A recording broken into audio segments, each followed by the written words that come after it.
tardanza, hemos tenido un pequeño problemita técnico que ya está solucionado por nuestros amigos de Rovistar. Entonces, hoy día vamos a hablar, sí, evidentemente, sobre, propiamente dicho, violencia contra la mujer.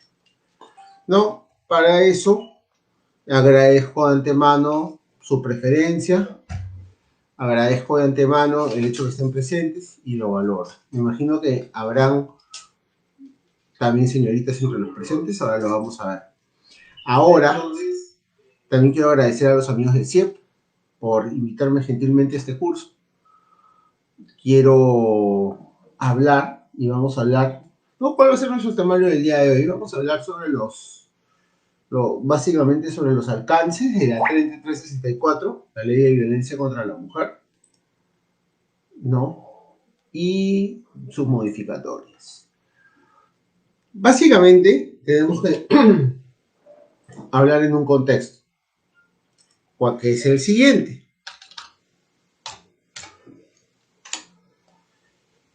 Antes, cuando uno denunciaba violencia familiar,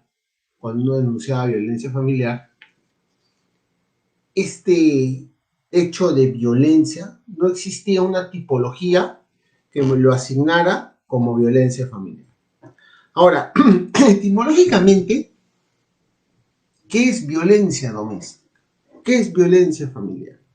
Es todo acto que agrede, que vulnera la integridad física y psicológica de los integrantes de la familia,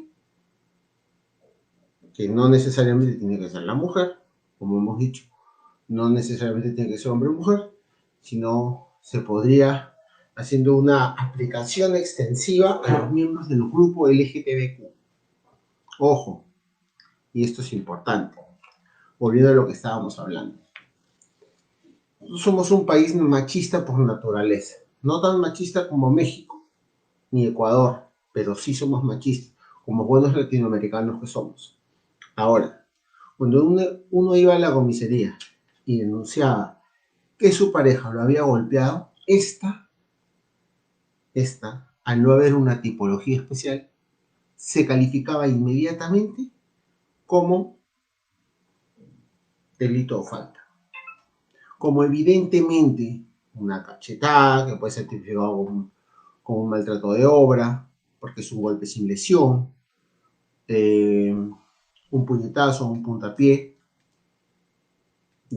dado de forma no compulsiva, no necesariamente va a arrojar más de 10 días de asistencia médico-legal o de incapacidad médico-legal. Entonces se tipificaba como una falta, como si fuese un delito común, ¿no? Porque la falta es un delito común. Ya hemos hablado de por qué es delito común. Perdón, la falta no es un delito, la falta es una infracción penal menor. Pero ¿por qué? Como delito común, como un delito de lesiones. ¿Por qué delito común? Porque no tiene un agente activo ni un agente pasivo. El que lo comete y el bien jurídico que se ofende, o sea, el de la persona a la cual es cometido el delito, no tiene la calidad especial, como en esta ley 3364, que nos pone una serie de características. Entonces, en ese orden de ideas, en ese orden de ideas,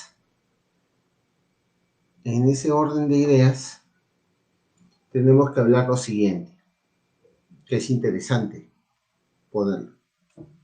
No tenía un tratamiento especial. Imaginemos, 3 de la mañana, José discute con Rosa, José le mete un puñete, le hincha el pómulo, Rosa va a la comisaría de su sector y denuncia.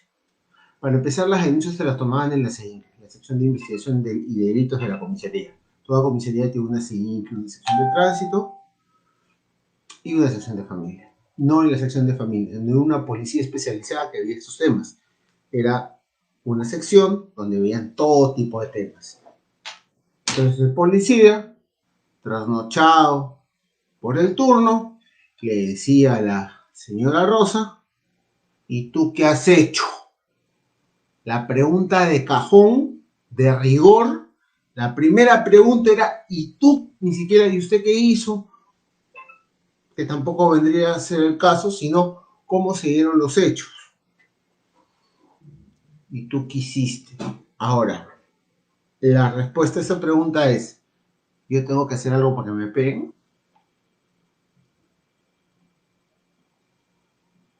Nos salimos del tema de violencia contra la mujer y nos vamos un ratito a delitos contra la libertad sexual, a violencia sexual. Uno tiene que hacer algo para que las violen, uno tiene que vestirse provocativamente, ponerse minifalda, por favor. Ya hemos hablado que criminológicamente el sujeto que viola te va a violar así tengas un hábito o una burka encima. El sujeto que tiene alguna tendencia a la violencia, porque tendremos que hablar que hay personalidades que tienden a la violencia. Enrique Chavarún es un psiquiatra forense. Por acá debo tener el libro, no lo ubico visualmente, pero me lo regaló una psiquiatra amiga. No me acuerdo el título. Enrique Chavarún es un psiquiatra forense. Y el chico de Chavarún dice que cada delito tiene un perfil de agresor. Ojo, el estafador tiene un perfil, te habla bonito, te encanta, te seduce. El que comete robo agravado te habla de forma agresiva, es matón, ¿no? Son distintos perfiles de personalidades criminales. Ahora, el golpeador, al momento que se le toma la pericia, la persona que comete violencia doméstica, ojo, hacemos un paréntesis. En Estados Unidos, cuando uno hace una llamada al 911 o al 911, porque allá sí contestan, acá están jugando Counter-Strike y no contestan el teléfono, pero allá sí contestan. Tú le dices violencia doméstica, el efectivo interviniente, el que te toca la puerta junto con su compañero, van con el arma desenfundada. Porque ellos dicen que en la violencia doméstica puede pasar de todo. Y ese precepto, esa forma de pensar, la estamos trasladando recién al ámbito de la conducta penal. La solución no es penalizar. La solución es educar e instruir. La solución no es que te meto a la cárcel, porque la cárcel no soluciona ni un ápice del problema. No. ¿Qué hacemos? Claro, pero es empezar por algo. Pero todos a mí me han enseñado en derecho penitenciario, seguro el profesor Iván Paredes o Esmola Arana me han enseñado que la pena tiene dos fines. Ejemplarizar y mediante el ejemplo disuadir, y cuando a ti te internan en un centro penitenciario, reeducar, readaptar. Sí, pues, pero una persona que golpea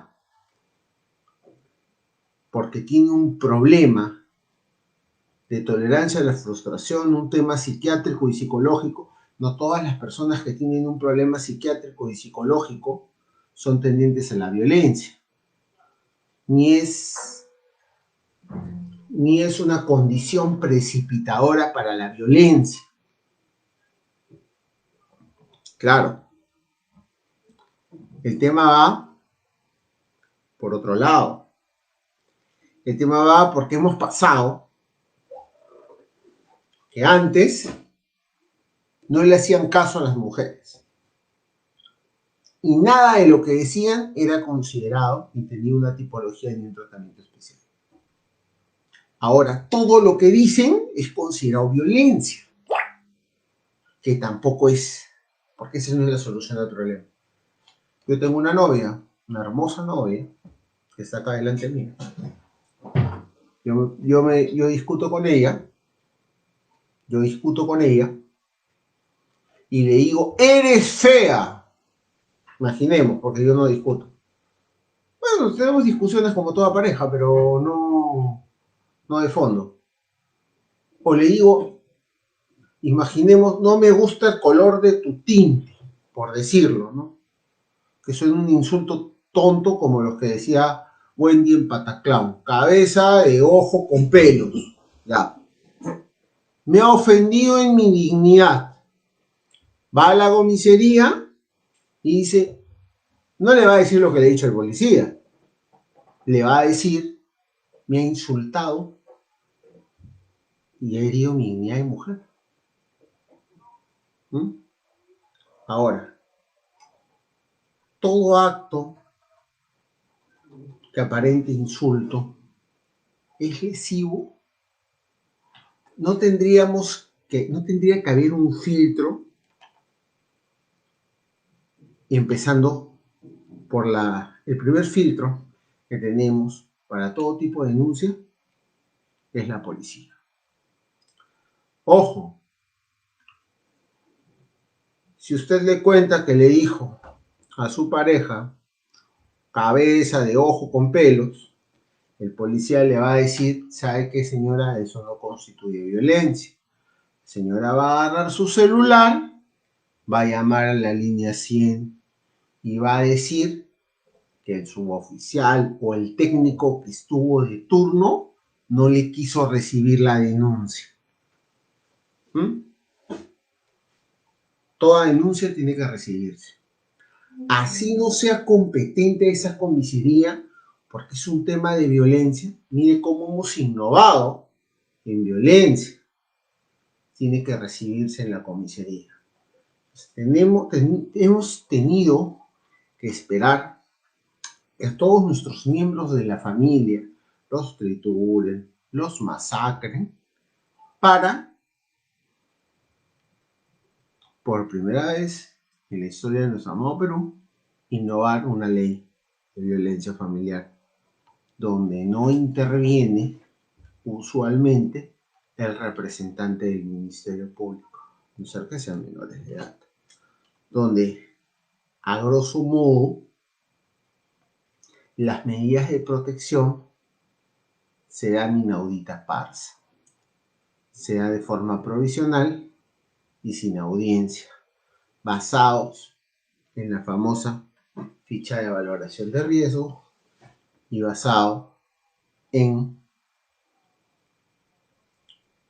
qué? Basado en el dicho en la parte. Nada más.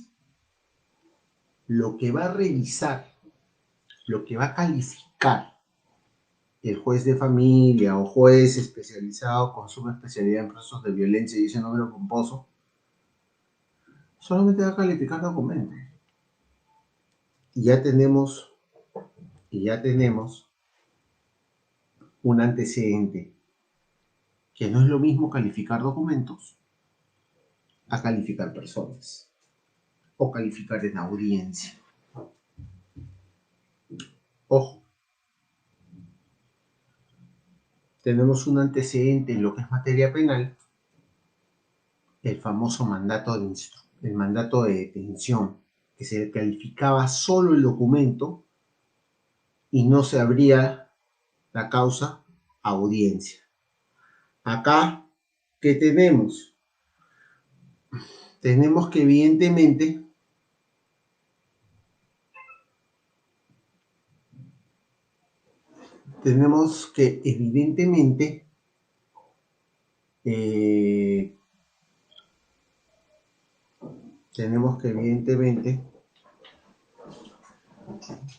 se dan sin audiencia. Y eso es perjudicial, porque la ficha de de la valoración de riesgo, como todo es un documento anexo a la declaración, o cuando la persona, la mujer, un miembro de la población vulnerable o el hombre que se siente afectado a la comisaría, hablemos con ejemplos.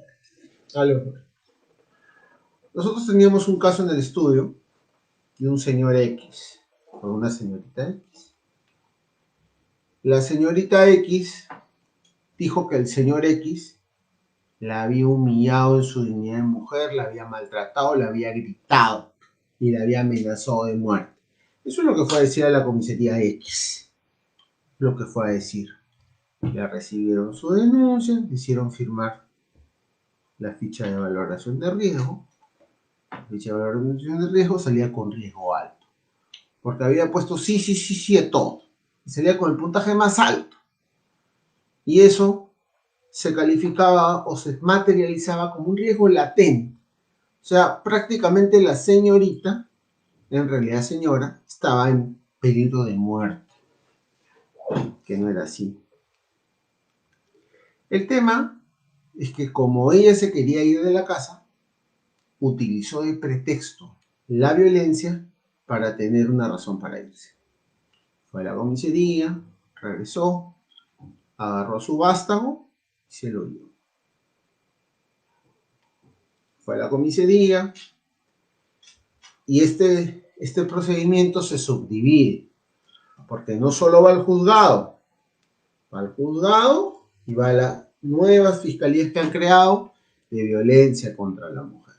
Antes las fiscalías penales investigaban estos delitos, pero ahora las fiscalías especializadas en violencia de género son los que se encargan de ver este tipo de delitos, junto con los delitos contra la libertad sexual cometidos contra mujeres.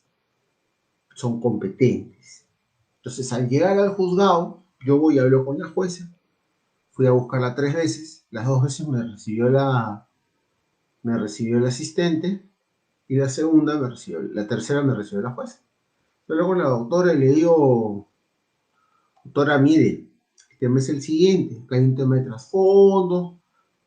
Doctor, me pregunto, ¿cuántos años de abogado tiene usted?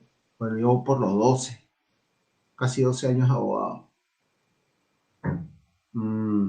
Doctor, yo solamente me baso en la ficha de valoración de riesgo. Entonces yo le digo a la doctora, no se vaya a molestar, pero si en la ficha de valoración de riesgo dijo que mi patrocinado se convierte en el hombre lobo y se la come todas las noches. Doctor, en la ficha de valoración de riesgo estamos atados con esa ley. Yo tengo que calificar en base a la ficha de valoración de riesgo y en base a su declaración. Perfecto. ¿Cortaste tu transmisión? No. Está en vivo. Entonces,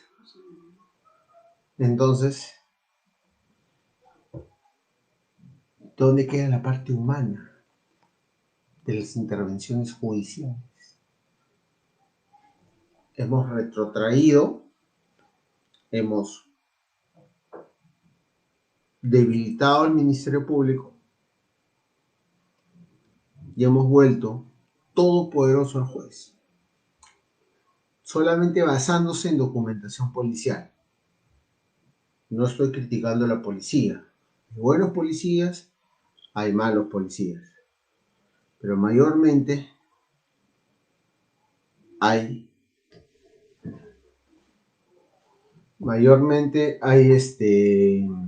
efectivos que tienen un criterio sesgado. Entonces, cuando uno va a la comisaría a pedir los actuados, le van a decir, no, pídalos en el juzgado. Sí, pues, pero en el juzgado no me van a dejar leer el expediente hasta que lo califiquen. Sí, pues, pero yo emití mi parte y ya lo elevé a los juzgados, en el juzgado. ¿Y usted no se queda con una copia? No, no pídale en fiscalía. A ver, de esa forma no se limpian las manos para que no hayan críticas de su trabajo.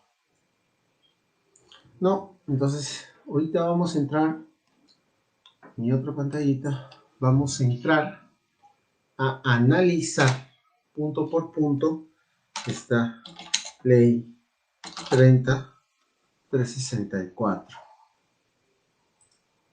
Erradicar. Para prevenir y erradicar. No sabemos en qué momento previene y en qué momento erradica.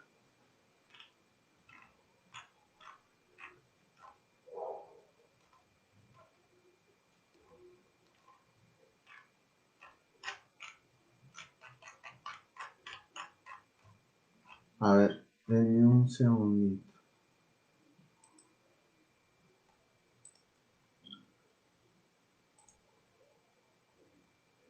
Acá está. A ver, esta ley tiene unos principios rectores. ¿Mm? Principio de igualdad y no discriminación. ¿Qué opinan? ¿Qué dice ese principio? Se garantiza la igualdad entre mujeres y hombres, prohíbese toda forma de discriminación, entiéndase por discriminación, cualquier tipo de distinción, exclusión o restricción basada en el sexo, que tenga por finalidad o por resultado menoscabar o anular el reconocimiento, goce o coerción de los derechos de las personas. Pero esto no se aplica en la práctica. Este principio de igualdad y no discriminación no se aplica en la práctica. ¿Por qué? Porque hay mujeres, y van a pensar, pero el doctor es machista. Yo no soy machista, yo vivo entre mujeres. Mi suegra que es mujer, mi novia que es mujer, mi hermana que es mujer, y mi madre que en paz descanse y Dios goce que también era mujer. ¿No? Entonces, todo ser humano es complicado. O sea, tenemos que legislativamente,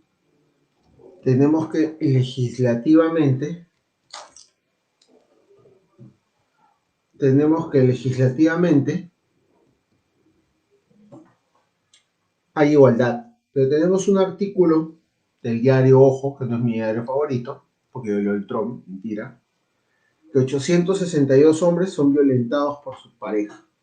Miren, 475 acusaron maltrato psicológico de esposo conviviente. 383 caballeros denunciaron violencia física.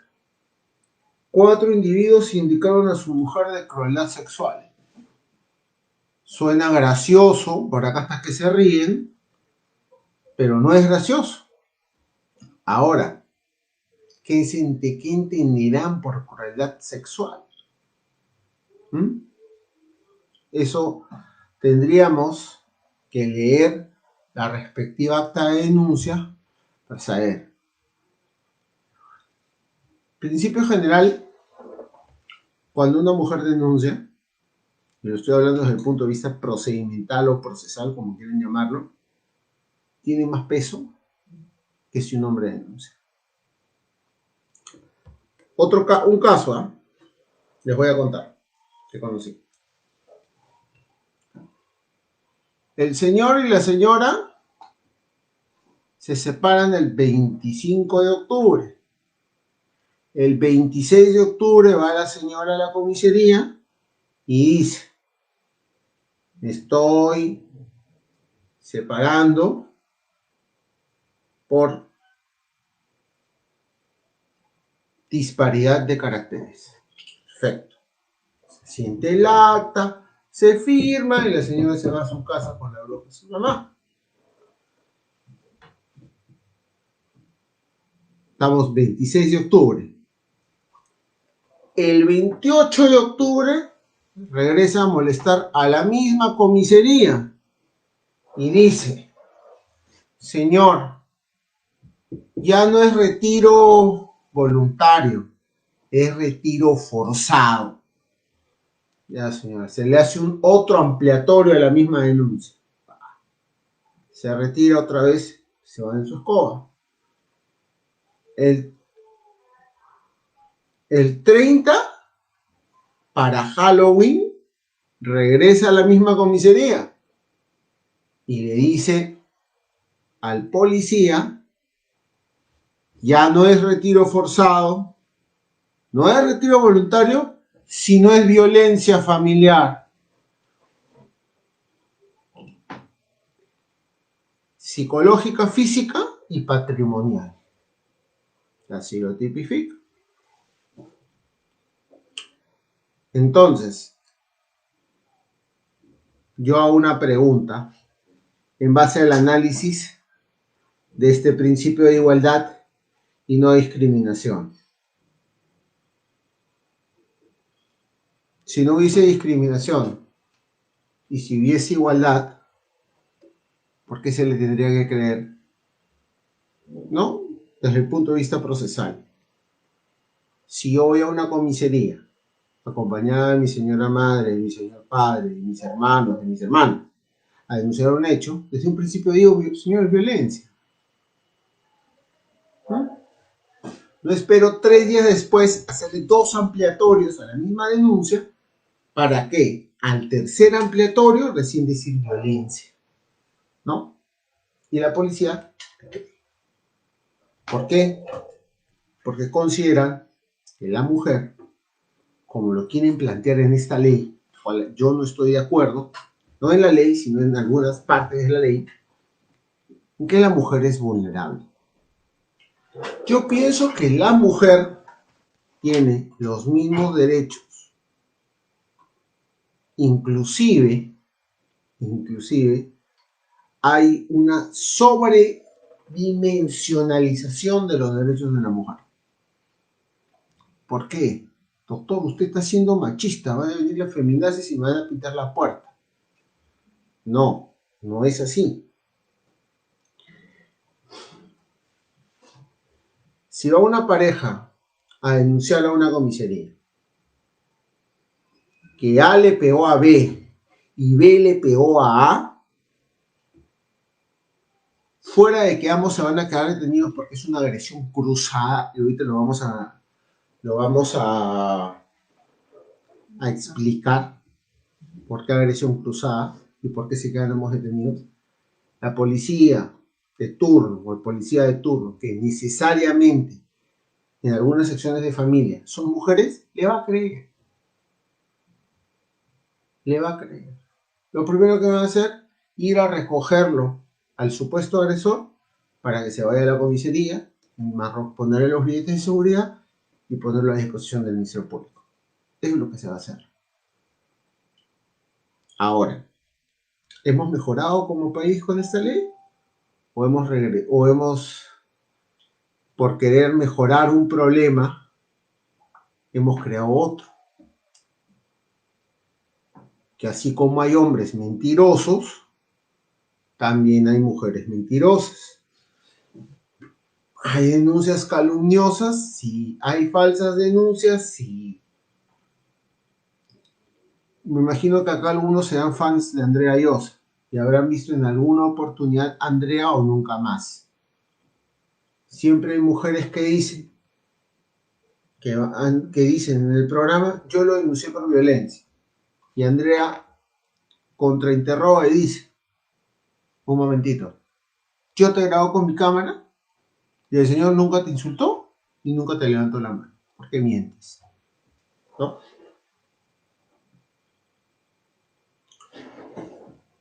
Entonces, ¿dónde está la igualdad y la no discriminación? Nosotros, como operadores de justicia, o la policía, como operador de justicia, tiene que,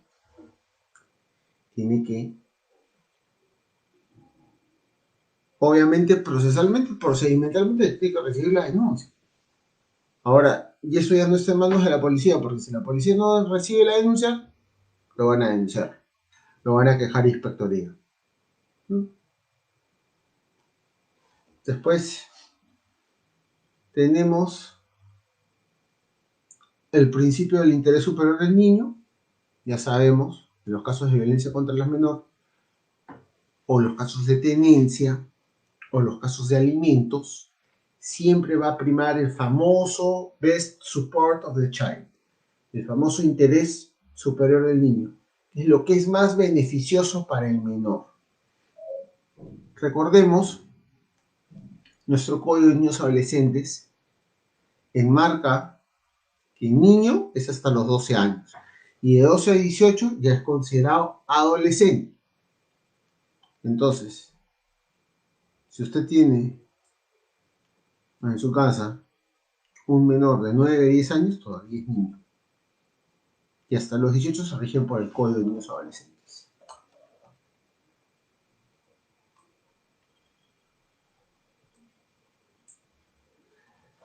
Tenemos un principio interesante que es el principio de intervención inmediata y oportuna de los operadores de justicia y la PNP, que dice: ante un hecho o amenaza de violencia deben actuar en forma oportuna sin dilación por razones procedimentales, formales o de otra naturaleza, disponiendo del ejercicio de las medidas de protección previstas en la ley y otras normas con la finalidad de atender efectivamente a la víctima. Acá hay una desnaturalización del principio de intervención inmediata y oportuna.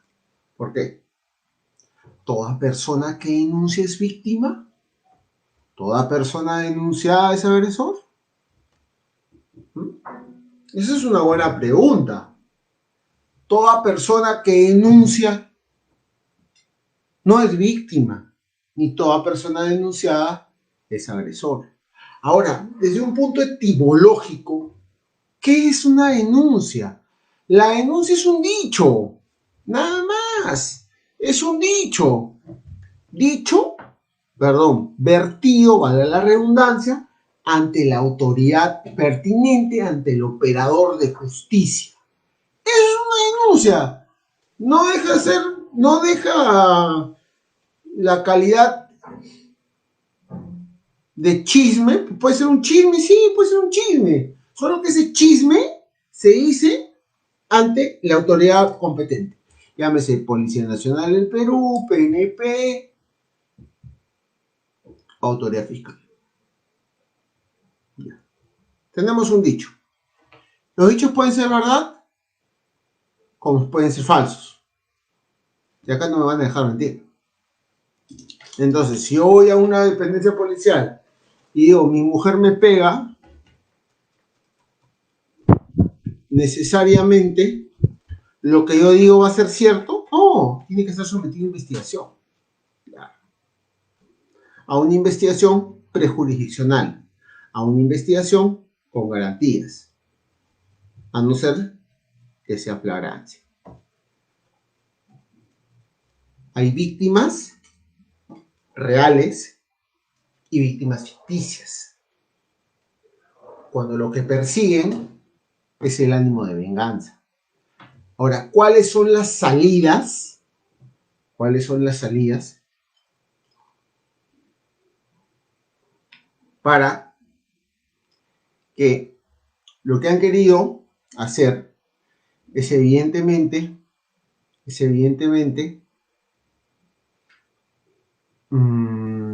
descongestionar el aparato de justicia y que el agresor evite seguir agrediendo a la víctima con estas medidas precautorias o famosas medidas de protección? No es otra cosa que una medida cautelar especializada y adecuada a la situación, ¿no? Las famosas prohibiciones de no acercarse. Entonces, a eso es lo que se refiere el principio de intervención inmediata. La policía puede intervenir inmediatamente, ¿no? Inclusive la policía, en casos de flagrancia, de violencia contra la mujer, tiene la facultad de romperte la puerta y entrar y sacarte. Si es un tema muy flagrante, ¿no? Que a una mujer le estén pegando, se escuchen gritos, ¿no? Hay un término criminológico que se denomina el delito ciego. ¿Qué es el delito ciego? O el famoso delito sin testigos, o delito silencioso. Es el delito que sucede cuando nadie lo ve.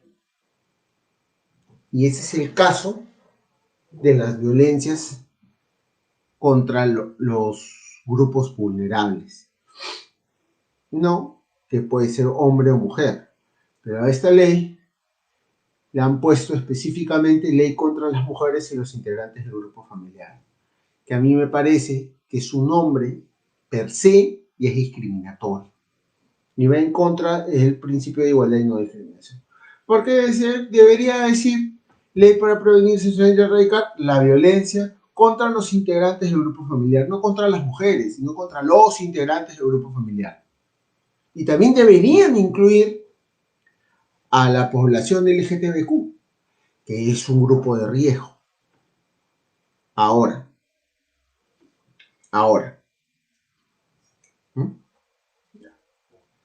ahora, se ha resumido, se ha sincretizado el procedimiento, pero se han generado otras taras del sistema. Por ejemplo, sobredimensionalizar a las víctimas. Creer que toda persona que denuncia es una víctima. Toda persona denunciada es un agresor. No. Este cliente que tuve, que le pusieron la denuncia en octubre, no, quiso alquilar una casa. Y el dueño de la casa le dijo que figuraba en la policía una denuncia por violencia familiar y que no le podía alquilar. Entonces tuve que hablar con el dueño y explicarle que evidentemente ese tema había sido archivado. Lamentablemente, los registros policiales, los registros de denuncias, no se borran. Están toda la vida ahí presentes. Entonces, si A o B tiene una denuncia por un tópico como la violencia contra la mujer, como agresión física o psicológica,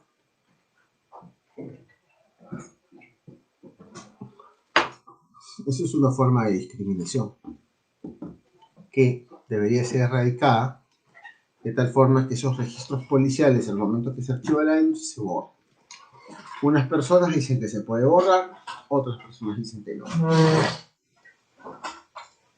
Principio de sencillez y oralidad. Dice, todos los procesos por violencia contra las mujeres se desarrollan considerando el mínimo de formalismo en espacios amigables para las presuntas víctimas, favoreciendo que éstas confíen en el sistema y colaboren con él para una adecuada sanción al agresor y la restitución de sus derechos vulnerados. Otra falacia de nuestra hermana ley. Sí, es sencillo, porque no hay mayor trámite de lo que se dice en la policía, pero básicamente, ¿quién controla que el dicho sea verdad? Ojo, este señor, este cliente que tuvimos,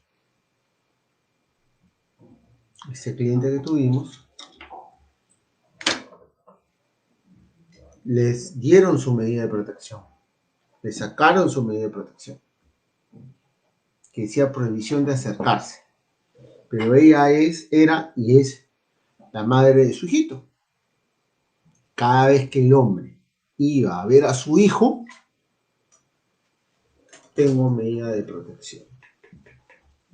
Claro, acá hay un tema interesante.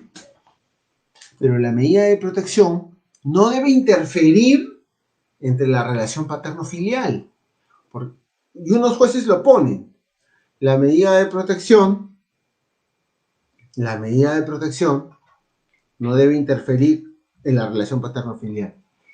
Independientemente, lo ponen abajo, independientemente de que el señor padre tal vaya a buscar a su hijo. Pero otros jueces no lo ponen de esa forma, cosa que se confunde,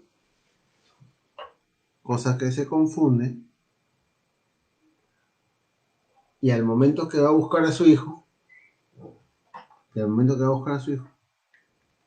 es detenido por incumplimiento de medidas. Ahora, yo tuve un caso,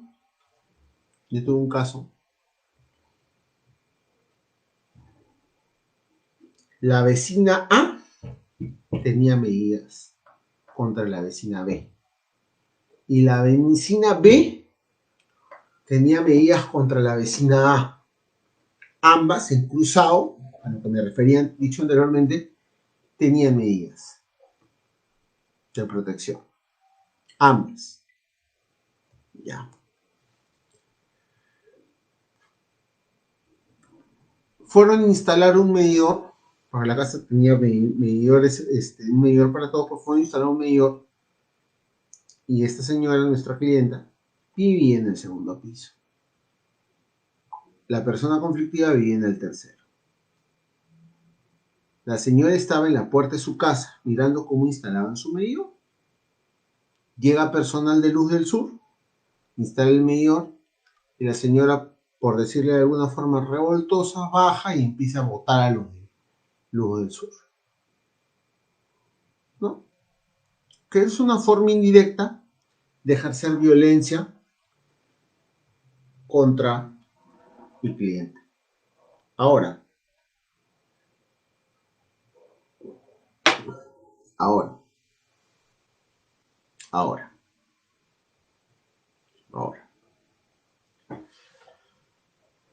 Llegó un policía de la comisaría de Villa María del Triunfo. Gran efectivo policial, años de policía, condecorado, pero sin la capacidad para intervenir en este tipo de casos. Porque si bien los delitos de violencia contra la mujer e integrantes del grupo familiar son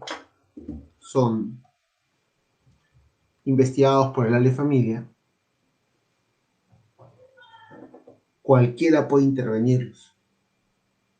No tenemos una especialización en la policía. Entonces, se acerca el policía, le dice a la señora, no, que yo tengo medida de protección, dice mi patrocinador, yo tengo una medida de protección. Yo también tengo una medida de protección contra la señora. Se la llevan a las 2 de la comisaría en calidad de detenidos. Entonces yo, al momento que esto pasa a la de Pincri, porque ya no investigan las comisarías, yo le pregunto al técnico, ¿usted ve algún tipo de agresión que mi patrocinador se acercó a la señora? No, entonces ¿por qué la detiene? ¿Y sabe lo que me respondió? No sé. Y terminando la declaración, yo digo, señor, pero ¿cómo usted me va a decir que no sabe por qué la ha detenido?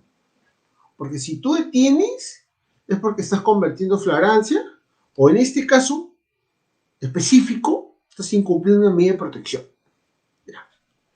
Incumplimiento de la medida de protección se tipifica como desobediencia y resistencia a la autoridad, calidad de desobediencia, porque estás incumpliendo una resolución judicial que evidentemente te han notificado. Ojo, te tienen que haber notificado, tú tienes que tener el cargo de notificación, te debes haber enterado que evidentemente tienes una medida de protección. Porque muchas personas que hemos hablado hace un ratito, de la detención en cruzado. La detención en cruzado no es otra cosa que yo agrego a A y A agrega a mí que soy B. Los dos tienen la doble calidad de imputado y agraviado. Los dos se han agredido, por eso los dos son detenidos. Eso es una agresión en cruzado. Y eso no lo dice ningún código, ninguna ley, sino lo marcan las máximas de la experiencia. Entonces, el tema va por ahí. El tema va por ahí.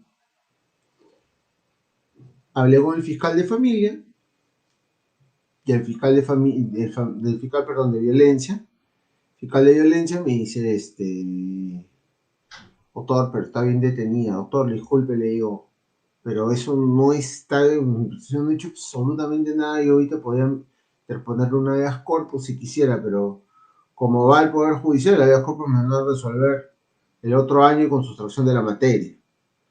Entonces, por eso no se interpuso una acción de garantía constitucional, porque de poder interponerlo, se ha podido interponer, porque hay una detención arbitraria, porque mi patrocinado no hizo absolutamente nada. Ahora, el tema está, ¿cómo cambiamos el criterio policial?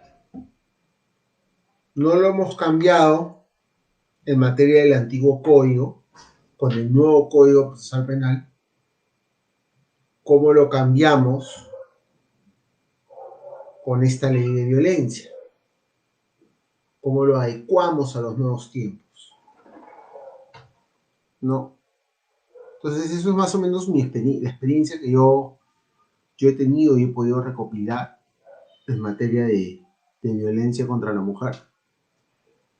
Ahorita vamos a hablar del último principio, que es el principio de razonabilidad y proporcionalidad. Dice, el fiscal o juez a cargo de cualquier proceso de violencia debe ponderar la proporcionalidad entre la eventual afectación causada y las medidas de protección y de rehabilitación a adoptarse. Para ello debe ser un juicio de razonabilidad de acuerdo con las circunstancias del caso, emitiendo decisiones que permitan proteger efectivamente la vida, la salud y la dignidad de las víctimas. La adopción de estas medidas se adecua a las fases del ciclo de la violencia y a las diversas tipologías que presenta la violencia contra las mujeres en los integrantes del grupo familiar. A ver, en castellano, si tú a una persona está detenida, el fiscal debe ver si es razonable que siga detenido y proporcional que siga detenido. Evidentemente conjugando eso con el daño. ¿Cuánto daño ha causado? ¿Cuánto daño ha querido reparar? ¿Cuál es el daño real y proporcional? Y todo eso meterlo en una especie de licuadora jurídica y ponderar. Quiere decir, el juicio de ponderación es un juicio de razonabilidad para medir si la medida adoptada es correcta o incorrecta. Hace poco, cuando todavía estábamos en cuarentena, hubo caso de una chica de la farándula y un señor que entró a su casa a dejar los alimentos de su hijo, se metió a su casa, le pegó, o sea, no le pegó, le dio una golpiza, le rompió toda su casa y se dio a la fuga. El brillante fiscal, porque el señor debe ser un Turgot Marshall en la fiscalía, que no saben, Turgot Marshall fue un juez supremo, antes de ser juez supremo de Estados Unidos, fue miembro de la NAACP, que es la Asociación sin fines de lucro de Estados Unidos que protege el derecho de los afroamericanos. ¿No? El señor debe ser un Turgot Marshall, ahí en el Ministerio Público. Entonces este fiscal brillante ni se acercó, porque tiene su protocolo COVID, imparten justicia desde la comodidad de su hogar. Yo pienso que para conocer el caso tienes que tener contacto con él. Si no tienes contacto con el caso, no vas a saber lo que sucede. No es lo mismo que te lo cuente el policía, no es lo mismo que te lo ponga en una cámara que tú estés ahí. Yo pienso que, disculpen si me están viendo alguien del Ministerio Público, yo también soy un miembro del Ministerio Público, es un pretexto para no trabajar, sinceramente, ¿no? En su protocolo COVID es un pretexto para no trabajar. Ahora, volviendo al caso concreto. ¿Qué pasó acá? La fiscal le hace un acta de libertad. Esta hermosa ley dice que hasta los 5 días es considerado lesión leve y los 10 ya es considerado lesión grave. O sea, definitivamente, si tú golpeas a una mujer, le jalas un ápice del pelo, le pones el dedo y le sale 1, 2, 3, es considerado delito. Acá no hay falta. Entonces, ¿por qué diantres le da el acta de libertad? Es más, los fiscales adjuntos siempre su acta ponen por disposición del provincial. Esta fiscal ha debido de consultarle a su provincial, porque yo no pienso que ella se haya mandado sola y haya hecho el acta de libertad sola. Y la disposición que contiene el acta de libertad también lo haya hecho sola. O sea, definitivamente ella no lo hizo sola. Tuvo que recibir una orden del provincial.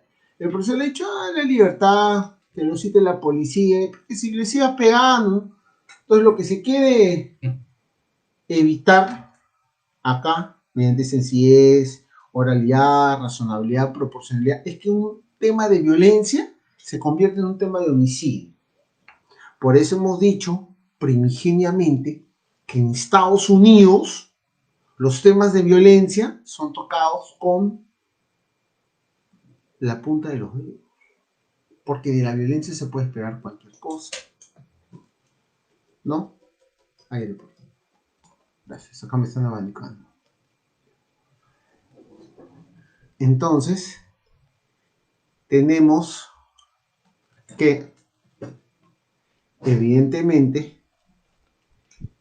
estos principios que recoge la ley, son un poco sesgados